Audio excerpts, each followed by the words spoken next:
በራያና በአፋር ጦርነቱ በይፋ ተጀመረ። የፋኖ ዋና የጦር ቤዝ ተደመሰሰ።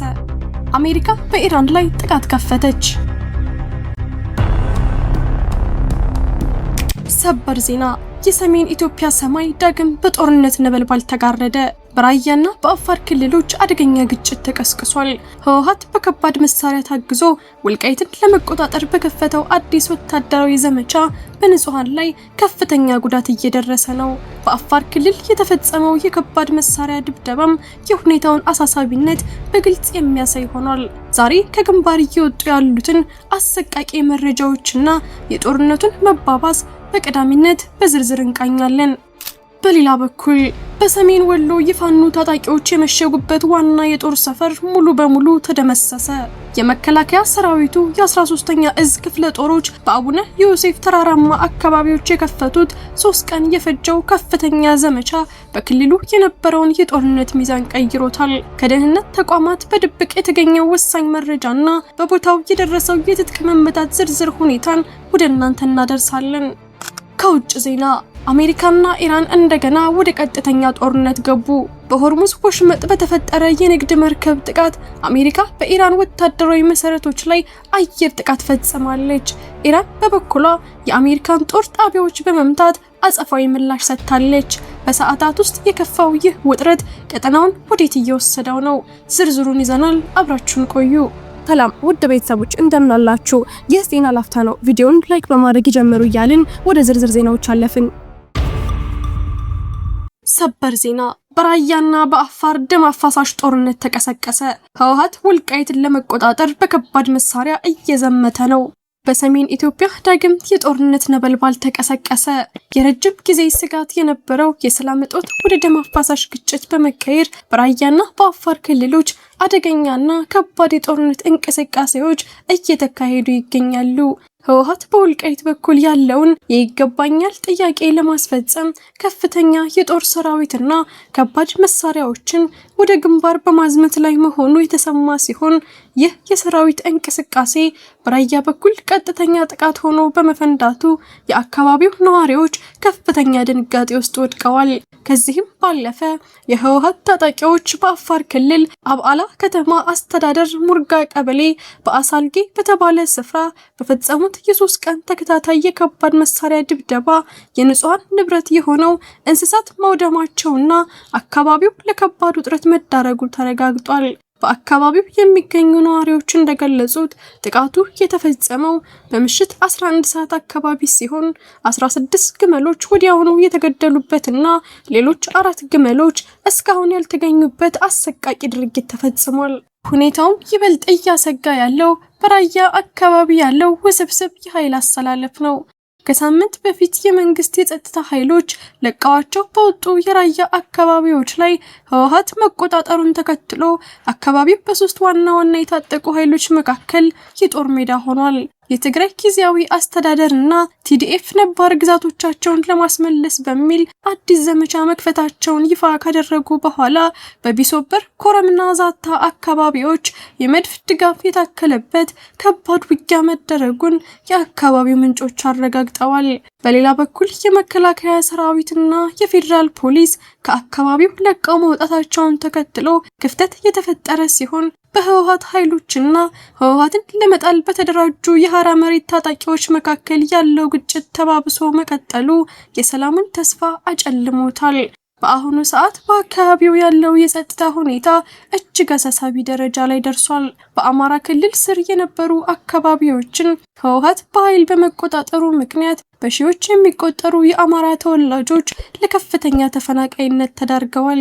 የሰሜኑ ጦርነት ከተቀሰቀሰበት ጊዜ አንስቶ ላለፉት 4 ዓመታት መረጋጋት ያላዩት የራያ ነዋሪዎች የትራንስፖርት፣ የትምህርትና የሌሎች መሰረታዊ አገልግሎቶች ወጥነት በሌለው አስተዳደር ምክንያት በመቆራረጣቸው ለከፋ ማህበራዊ ቀውስ ተጋልጠዋል። ህወሓት በአፋር ክልል የሰላም አስከባሪ ኃይሎችን ለማጥቃት ዘልቆ መግባቱና ተከትሎም በራያ የከፈተው ጥቃት የጦርነቱን መልክ ከመቼውም ጊዜ በላይ አስጊ አድርጎታል። በአካባቢው አሁንም አልፎ አልፎ የተኩስ ልውውጥ እንደሚሰማ የሚናገሩ ነዋሪዎች የጦርነቱ መስፋፋት የሰላማዊ ዜጎችን ሕልውና አደጋ ላይ እንደጣለው በስጋት እየገለጹ ይገኛሉ። እርሶም በዚህ መረጃ ላይ ያለውትን ማንኛውም ሀሳብና አስተያየት በኮሜንት ሴክሽን ላይ እንዲያጋሩን እየጋበዝን አሁን በቀጥታ ወደ ቀጣዩ ዜና እንለፍ። በሰሜን ወሎ የተከፈተው ከፍተኛ ወታደራዊ ኦፕሬሽን ፋኖ የመሸገበት ዋና የጦር ቤዝ ተደመሰሰ። ከምርጫው ማግስት ወዲህ በአማራ ክልል የተለያዩ አካባቢዎች ቀጥተኛ ግጭቶች እየተባባሱ የመጡ ሲሆን በተለይም በሰሜን ወሎ ዞን የተካሄደው የ3 ቀን ተከታታይ ኦፕሬሽን የአካባቢውን የጸጥታ ሁኔታ አዲስ ምዕራፍ ላይ ጥሎታል። የመከላከያ ሰራዊት የ13ኛ እዝ ክፍለ ጦሮች በአቡነ ዮሴፍና በኩልመስክ ተራራማ አካባቢዎች ላይ ከፍተኛ ወታደራዊ እርምጃ የወሰዱ ሲሆን ግጭቱ እንደ ቀድሞዎቹ ተራ የተኩስ ልውውጥ ሳይሆን የታጠቁ አካላት ዋና የጦር ሰፈርን ማዕከል ያደረገ ስልታዊ ዘመቻ መሆኑ በግልጽ እየታየ ነው። የክልሉ ኮሚኒኬሽን ቢሮ ባወጣው መረጃ መሰረት ይህ ዘመቻ በተለይ ፋኖ የመሸገባቸውን ስልታዊ ቦታዎች የመቆጣጠርና የትጥቅ አቅምን የማዳከም ዓላማ ይዞ የተከናወነ መሆኑን አስታውቋል። የመከላከያ ሰራዊት ለዚህ ዘመቻ የሰጠው ስያሜ የፋኖ ይዞታና መደበቂያ ቀጠና የማጽዳት ኦፕሬሽን የሚል ሲሆን ባለፉት 3 ቀናት በተደረገው መጠነ ሰፊ ኦፕሬሽን በአካባቢው የነበረው የፋኖ የጦር ቤዝ ሙሉ በሙሉ እንዲፈርስ መደረጉ ተሰምቷል።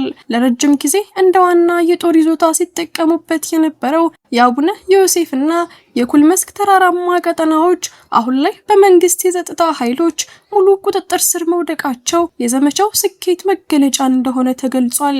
ይህ የጦር ቤዝ በክልሉ ለሚንቀሳቀሱ ታጣቂዎች ትልቅ የሎጂስቲክስ እና የሰው ኃይል ማሰባሰቢያ ማዕከል እንደነበር የሚታወቅ በመሆኑ የመንግስት ኃይሎች የወሰዱት እርምጃ ከፍተኛ ተጽዕኖ እንደሚኖረው ይጠበቃል።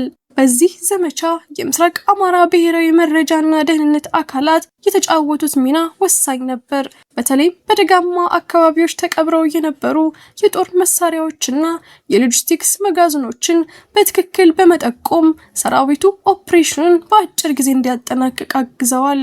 ይህ የስለላ ስራ በፋኖ ታጣቂዎች ላይ ከፍተኛ የትጥቅ መመታት በማድረስ የቡድኑን አቅም በእጅጉ ማዳከሙ እየተነገረ ነው። የመከላከያ ሰራዊቱ በሰሜን ወሎ ድል የቀና መሆኑን ቢገልጽም በሌሎች የክልሉ አካባቢዎች የጸጥታ አለመረጋጋት አሁንም እንደቀጠለ ነው። ምርጫውን ተከትሎ የተቀሰቀሰው ውጥረት ወደ ሙሉ ወታደራዊ ግጭት ማምራቱ ለሰላማዊ ሰዎች ስጋት ሆኗል።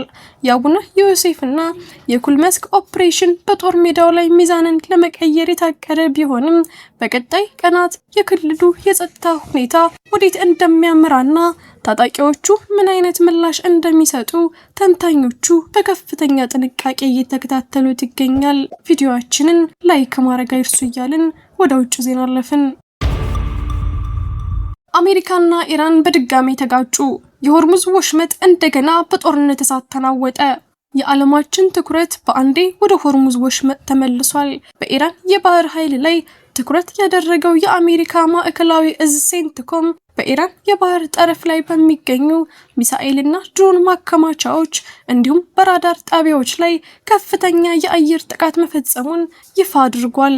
ይህ የአሜሪካ ኃይለኛ ምላሽ የተሰነዘረው ኢራን በሆርሙዝ ወሽመጥ በኩል ሲጓዝ የነበረውን የጭነት መርከብ በድሮን በመምታቷ ነው። ዋሽንግተን ይህን ድርጊት በቅርቡ በተደረሰው የተኩስ አቁም ስምምነት ላይ የተፈጸመ ግልጽ ጥሰትና በዓለም አቀፍ የንግድ መስመር ላይ የተቃጣ አደገኛ ድርጊት ሲል ኮንኖታል። በሌላ በኩል ኢራን ለጥቃቱ የምትሰጠው ምላሽ እጅግ የጋለ ሆኗል። የአገሪቱ እስላማዊ አብዮታዊ ዘብ መርከቧ የተመታችው በህገወጥ መንገድ በመጓዟ እንደሆነ በመግለጽ አሜሪካ ለፈጸመችው አስነዋሪ ጥቃት በአካባቢው በሚገኙ የአሜሪካ ይዞታዎች ላይ አጸፋዊ እርምጃ መውሰዷን አስታውቋል።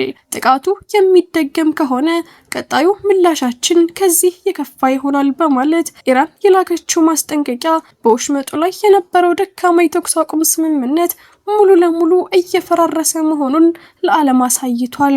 ውጥረቱ በየሰዓቱ እያደገ ባለበት በዚህ ወቅት የዓለም የነዳጅ ዋጋ መናርንና የንግድ መርከቦች እጣ ፋንታን በከፍተኛ ስጋት እየተከታተለ ይገኛል። ውድ የዜና ላፍታ ቤተሰቦች የሰዓቱ መረጃዎቻችን ያዳመጣችሁትን ይመስል ነበር። ስለተከታተላችሁን እያመሰገንን ቻናላችንን ሰብስክራይብ በማድረግ ቤተሰብ እንድትሆኑ እየጋበዝን በዚሁ ተሰናበትን። ጤና ይስጥልን።